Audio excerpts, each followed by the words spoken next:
Well,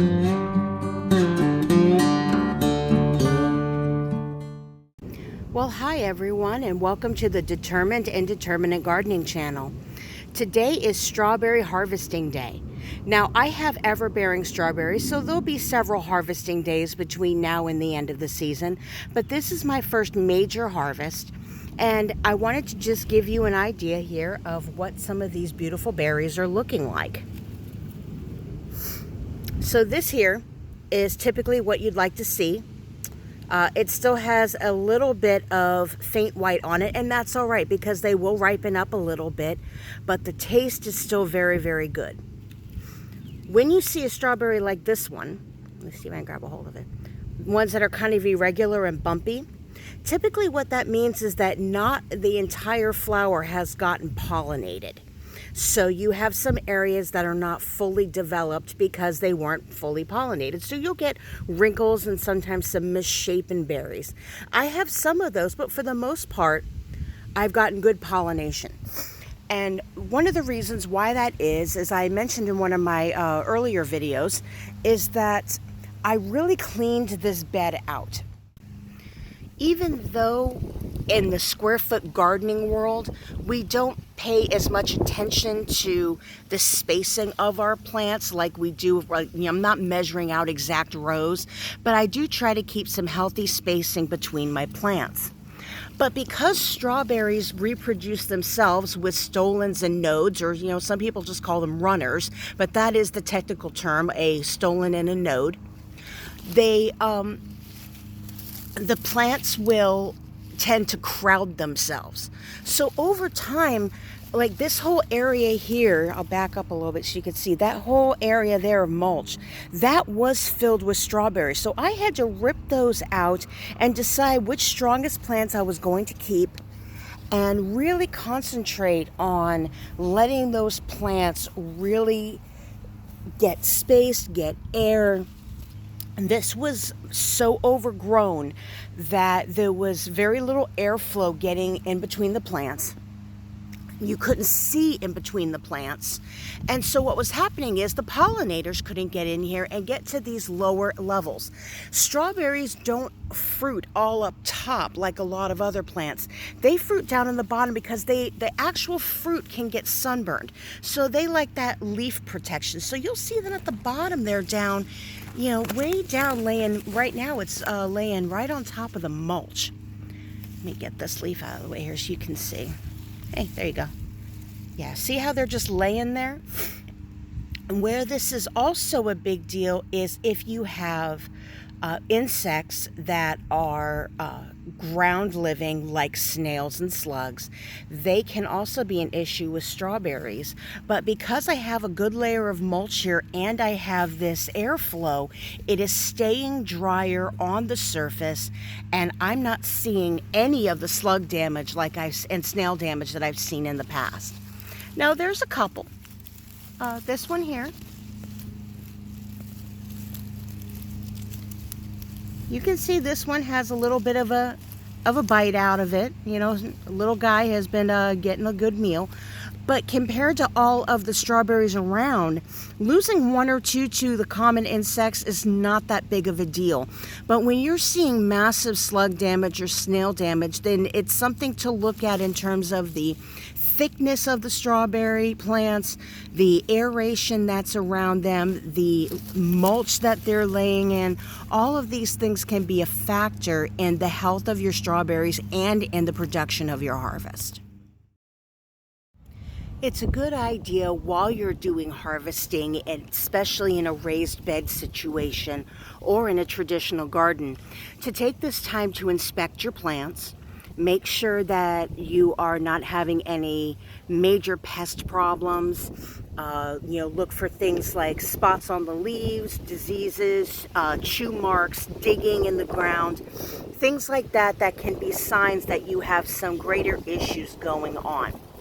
For my strawberries, one of the things that I'm also looking for is to see if there's any runners that are forming. while the plant is fruiting, I don't want it to be doing anything else but putting energy into making fruit and letting that ripen and get as healthy as it possibly can. So as I go through here, if I happen to see a runner, especially one that has a node on it, then I'm going to go ahead and just kind of clip that off and redirect that energy back into the plant where it belongs for this particular time period.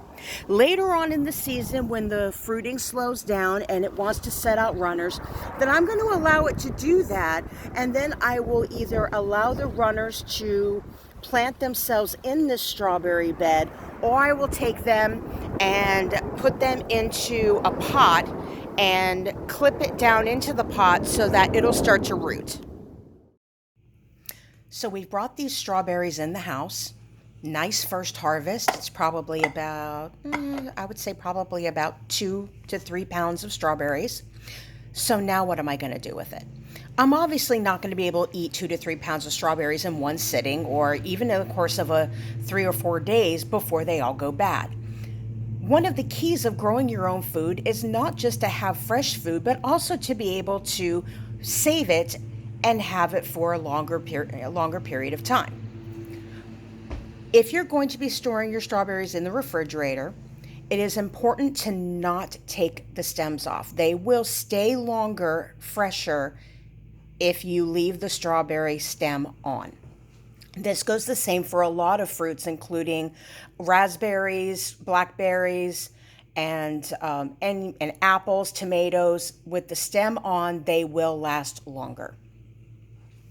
One of the things that I like to do is go ahead and wash them with a fruit wash. What I typically use is this veggie wash. Sometimes you can also just use a light vinegar and cold water mix. And my favorite thing to use to clean berries is a salad spinner. You can find these in a lot of thrift stores now. They were very, very popular. But for me personally, when you are someone who gardens, having a salad spinner really is helpful. It gets a good wash on your herbs, your berries, your sensitive foods, and it dries them. And that is also very important when you are dealing with produce, is that it needs to be dry, padded dry. Same thing with your herbs, so that it does not mold. For firm fruits, you can actually take the veggie wash, spray it, rinse it off with the faucet, and go on about your day. But with berries that are tender like these, it really is better to actually take them and put them in a spinner.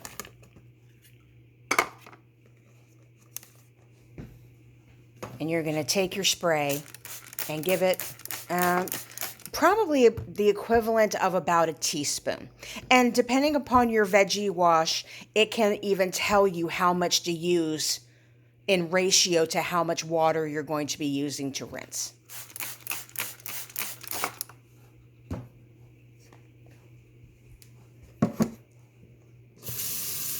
And we want to make sure we're using the coldest water we can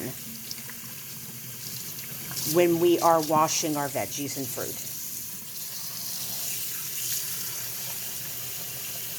And again, I'm always blocking the water here so that the berries aren't getting beat up by the water pressure. And I'm just going to let them float.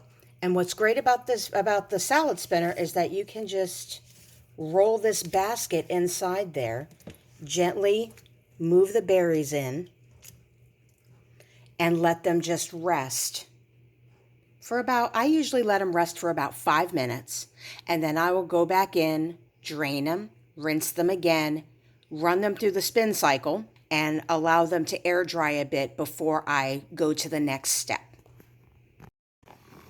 So our strawberries are now in the spinner, and I'm just gently giving this a couple turns. You don't have to go crazy, because again, then you'll damage the berries.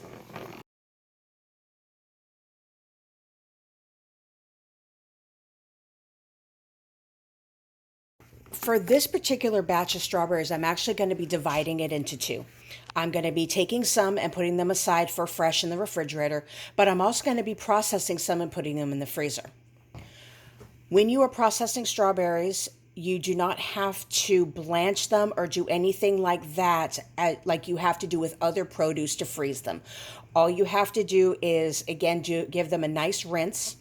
Make sure that they're dry so that they don't get too much of an ice formation when they freeze. And at that point, you can stem them.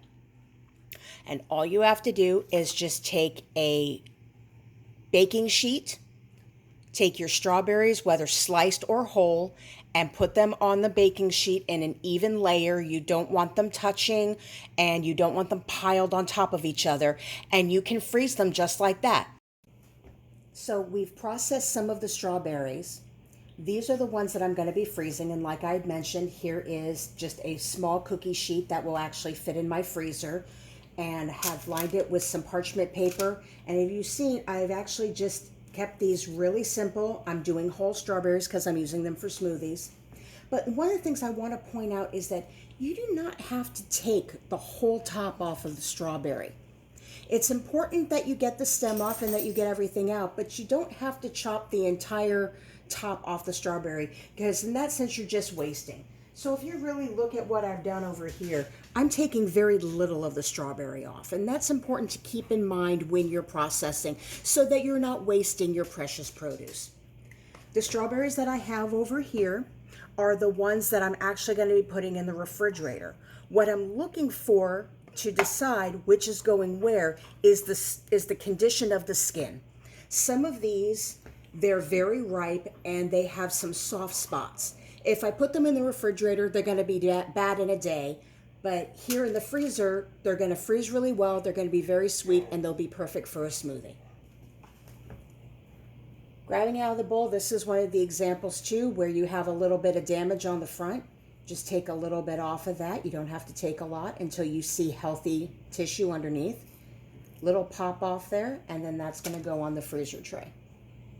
This one here, look at it. It doesn't have any soft spots, but it's nice and ripe, so I'm going to leave the stem on and put it over in my refrigerator category.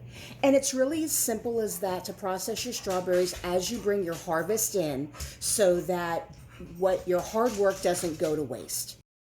So it's been a few hours since we put our strawberries in the freezer, and now it's time to go to the next step. This is the second use of this parchment paper. When I'm done with the strawberries each time, I take the parchment paper and I fold it up and I put it in with the bag of strawberries, because as I'm bringing in that continual harvest, I'm not having to waste product because it's for the strawberries anyway. When you use parchment paper, you can just pick the strawberries right up. There's no sticking, and they just go right into the bag, and again, nice and loose, so you can take whatever you need. Since I won't have any strawberries for another day or two, I'm just going to take that parchment, fold it up, and put it in the zipper bag. And now it's ready to go in the freezer for me to use at my leisure.